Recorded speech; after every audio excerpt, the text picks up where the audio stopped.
د افغانستان د ځان بسیاینې لوی اقتصادي تړونونه د میلیونونو افغانیو په ارزښت د غور، سربو او جستو کانونو تړونونه لاسلیک شوي دي.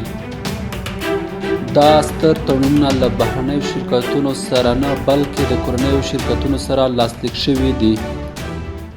بلخوا د ترکي شرکت هم په تمه دی چې افغان حکومت به په دغه برخه کې ورسره تړونونه لاسلیک کړي.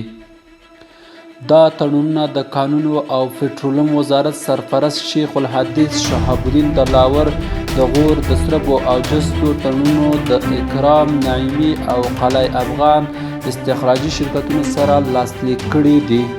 د کانونو او پټرولیم وزارت په خپره شوې خبرپاڼه کې ویل شوي دي د اکرام نعیمي شرکت د غور ولایت د سربو او جستو اول بلاک چې څه د پاسه 115 کیلومتره مربع مساحت لري د اکتشاف په مرحله کې به 10 میلیونه ډالر او د ګټې اخیستنې په مرحله کې به 30 میلیونه او 207 ډالر پانګونه کوي.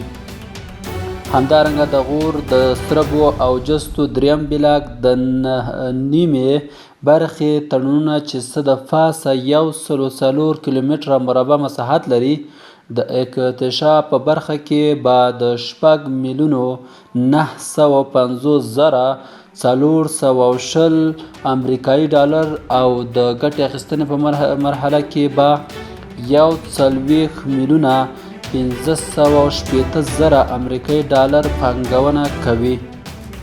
په تړون کې د اکرام نعیمي شرکت اړ شو چې د ټولنیزو خدمتونو په برخه کې هر کال 150,000 ډالر لګوي او 20% مالیه پر عایداتو او 20% رویالټي او د ځمکې کرایې ترڅنګ به د 209 کیلومتره سړک د کندهار له ارغنداب ولسوالۍ څخه د روزګان تر مرکز ترینکوټ پورې او له هریرود ولسوالۍ څخه تر چتو پوله پورې رغولې او دغه راز د چاپیریال ساتنې په موخه به د اکتشاف په مرحله کې 500,000 امریکایي ډالر او د ګټې اخیستنې په مرحله کې به 200,000 ډالر لګوي.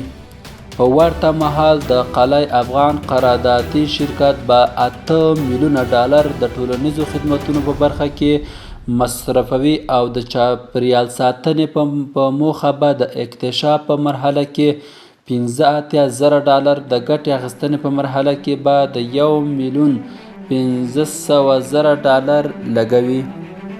دغه راز د یاد شرکت 20% مالیه پر عایداتو او 20% رویالټي په د ځمکې کرایه ورکوي.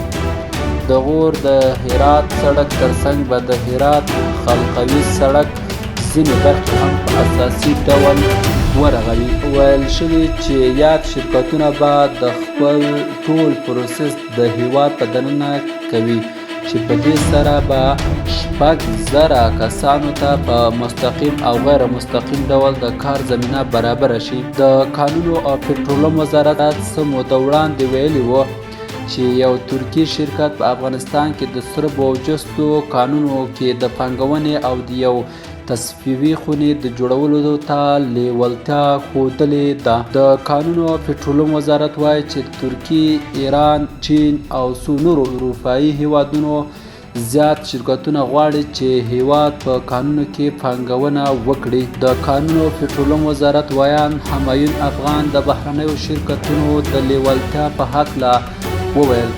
دوی غواړي چې د جستو او سربو په کانونو پانګونه وکړي. همداراز هغه پروسس هم په افغانستان کې وکړي چې موږ په بیلابیلو ولایتونو کې د سربو او جستو کانونه لرو، په ځانګړې توګه په غور ولایت کې. د افغانستان د کانونو صنایع خونې لومړی مرستیال سخي احمد پیمان وایي موږ د کانونو د ایستنې په برخه کې د بهرنیو پانګونې هرکلی کوو. هغوی کارخانو او شرکتونه چې په افغانستان کې د پانګونه کړې او په سربو، جستو او وسپنې پورې تړلي دي دوی هم باید هیر نه کړل شي او باید په پام کې ونیول شي ځکه زموږ اوږدمهاله ګټې تامینوي او وروستی پروسس باید په افغانستان کې وشي. له دې سره هممهاله د اوبو او انرژي وزارت هم په نږدې راتلونکي کې یو ترکي شرکت لخوا په هرات ولایت کې د 200 میګاواټه بادي برېښنا د تولید له کار خبر ورکوي. د اوبو او انرژي وزارت ویان مطیع الله عبید ویلي چې د دغه پروژې د عملي کېدو هوکړه د ترکیې له واویا ودانیز شرکت سره د هرات په کاشکش او ګذار ولسوالیو کې شوې ده.